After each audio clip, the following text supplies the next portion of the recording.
Good afternoon, this is Chris Balderrama Claudia from MT3Y2-2A. Our topic for today is Principles of Navigational Watch.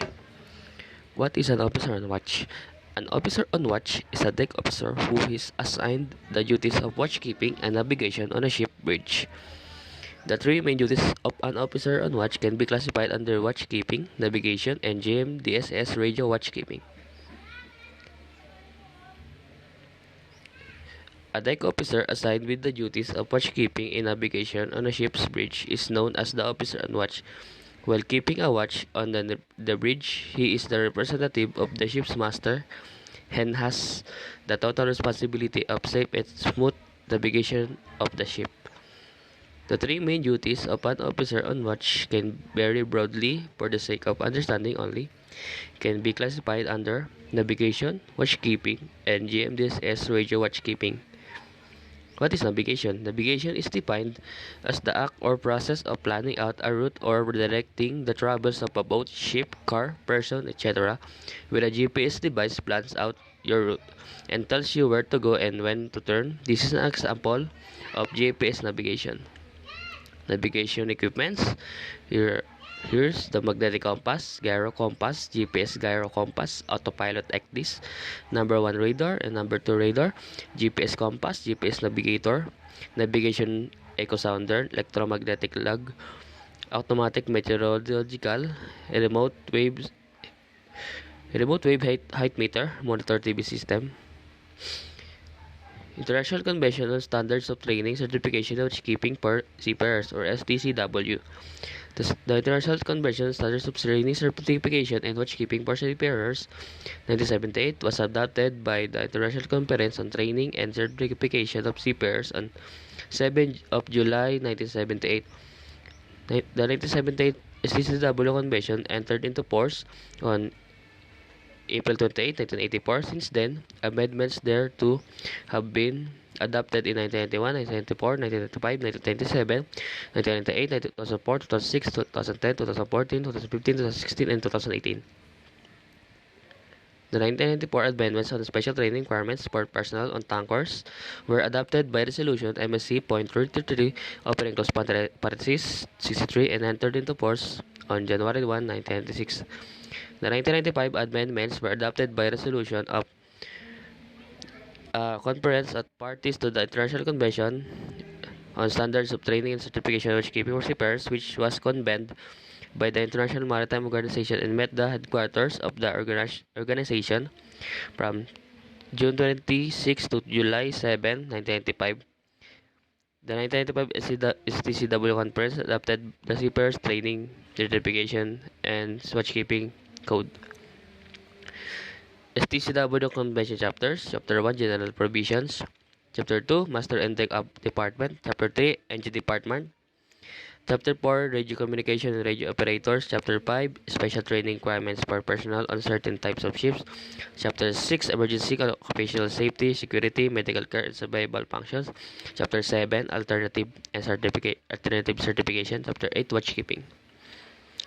STCW Code. The regulations contained in a convention are supported by sections in the STCW Code. Generally speaking, the convention contains basic requirements which are then enlarged upon and explained in the code.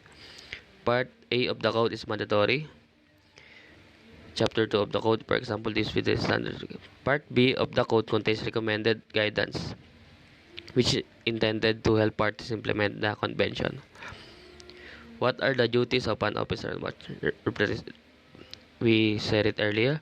Representing the ship's master, the OW is responsible for the safe and smooth navigation of the ship, whilst keeping a watch on the bridge. Additionally, the officer on watch is accountable for the bridge team who are there to support the OW in the navigation process.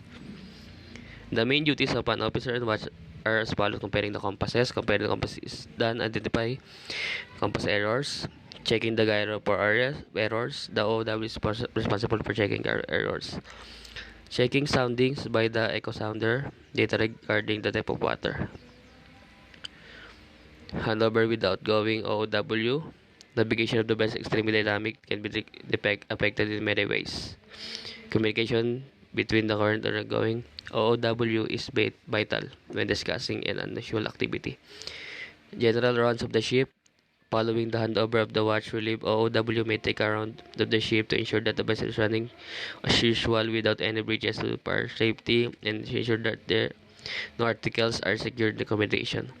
Additionally, the OOW must keep in mind that they should be conversant with the ship's speed, turning circles, and handling characteristics. The aforementioned duties of an OOW state are generalized approach to the duties on the bridge. The OOW is expected to be familiar with the type of ship they are aboard alongside its duties responsible for communication and the smooth navigation of the ship. The OOW must be vigilant, versed in maritime safety, and competent crew member in order to carry out the OOW duties. Watchkeeping principles in general.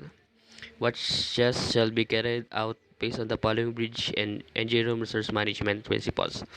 Number 1, proper arrangements for watchkeeping personnel shall be ensured in accordance with the situations.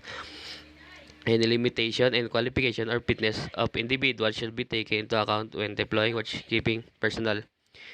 Understanding of watchkeeping personnel regarding their individual roles, responsibility, and the team roles shall be established.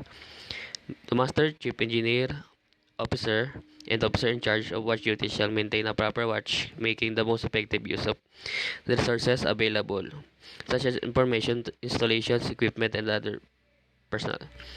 Watchkeeping personnel shall understand functions of operation of installation, equipment, and be familiar with handling of them. Watchkeeping personnel shall understand information and how to respond to information from each station. Information from the station's equipment shall be appropriately shared by all watchkeeping personnel. Watchkeeping personnel shall maintain an exchange of appropriate communication in a situation. Watchkeeping personnel shall notify the master, chief engineer officer, and officer in charge for duties without hesitation. And that's all. Thank you and God bless.